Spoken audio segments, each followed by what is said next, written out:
All right, thanks for joining us, everyone. We are live across our social media platforms at Joy Prime TV on Twitter, Facebook, and Instagram. So, like you heard Nat say, COCOBOD has signed a $1.5 billion syndicated loan with its international lenders. It's a major boost for the cocoa sector and also the largest in 5 years. Let's now hear from the Deputy Chief Executive Officer of COCOBOD, Emmanuel Ray Ankra, telling us about the deal that has been signed. We went in for 1.5 and there were people ready to give us 1.7. Not less, more, $200 million more than what we wanted. We had 24 banks from all over the world queuing up, begging to give us money. That should tell you something about the good stuff and all the good things that we are doing. And there's another statistics which is very, very important, which I really want you to focus on. It's to do with the early bird. The early bird are the people who, for whatever reason, will want to do it very quickly. They want to get in there and lend you money. Now, we had early bird commitment as soon as the syndication was launched at $515 million, which is a third of what we are asking for. Now, this, to our mind, is very impressive. I go back to the point I made earlier on. For the past over 30 years we've been doing this, we have not defaulted. Not only have we not defaulted, but we are now so good at doing these things, we pay 2 months early. The season starts 1st of October.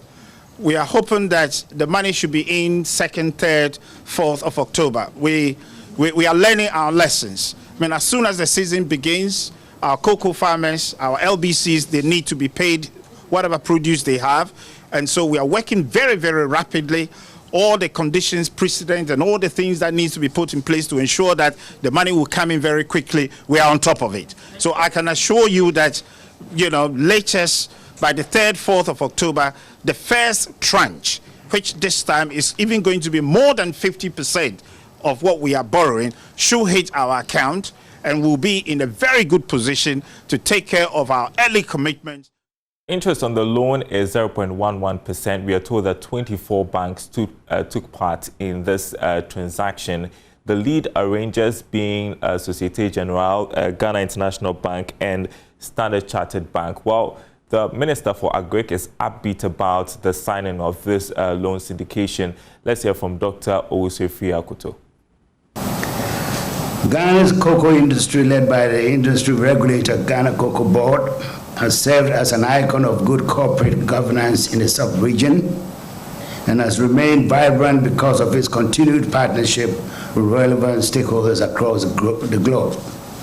Since 1992-93 crop season, we have on an annual basis successfully solicited funds from local and international financial institutions in the form of pre-export syndicated loan.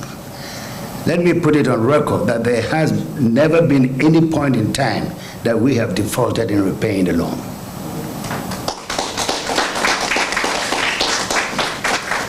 This year, the consortium of banks have put together $1.5 billion United States to facilitate crop purchases for the 2021-2022 season. We intend to strictly use this money for the intended purpose, that is, ensuring prompt payment to farmers for their produce at the point of sale. I'm happy to announce that following the implementation of pragmatic policies and interventions, coupled with our industrious farmers, we have set another national production record of over 1.04 million metric tons for the 2020-2021 crop season. The Great Minister there, Dr. Owusu Akoto. Let's turn to our last story, which has to do with the provisional results from the 2021 Population and Housing Census by the Ghana Statistical Service. I'm sure you may have heard by now that they estimate our population to have hit 30.8 million people. Now, we're also hearing that Greater Accra region recorded the highest number of structures, about 20% nationally. And if you combine all of that, like 6 regions, we are the highest. Let's hear more from the government statistician, Professor Samuel Kobneni. Specifically, we saw Greater Accra having the highest number of structures, 2.1 million structures, and the Northeast region having the least number of structures, that is 0.1 million, specifically 132,000 structures. Ashanti region had the highest percentage of uncompleted structures, which was in excess of the national level of 20% of structures that were uncompleted, with Ashanti region specifically having 22.7 structures that were uncompleted. In the Northeast region, where we recorded the highest number of completed structures, we saw that 9 in every 10 structures, in the Northeast region was completed. So the headline was that residential structures are mainly concentrated in the southern part of the country, but as well acknowledging the concentration in the Upper East region.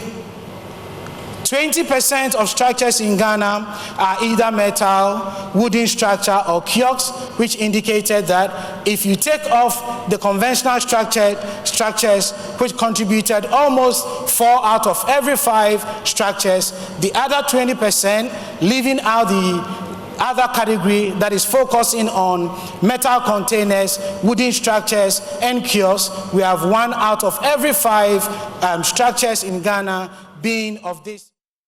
The government statistician, Professor Samuel Kobner, ending talking business, but there's always some more business news on our website, myjoyonline.com/business. My name is Daryl Kwao. Thanks for watching.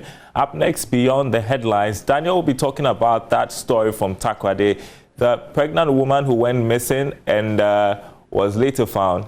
I think I'm missing Daniel. Benjamin will be talking beyond the headlines from that story I've been talking about from Takoradi, the lady who went missing, now being found, the mysterious story, everybody trying to wrap their heads around it.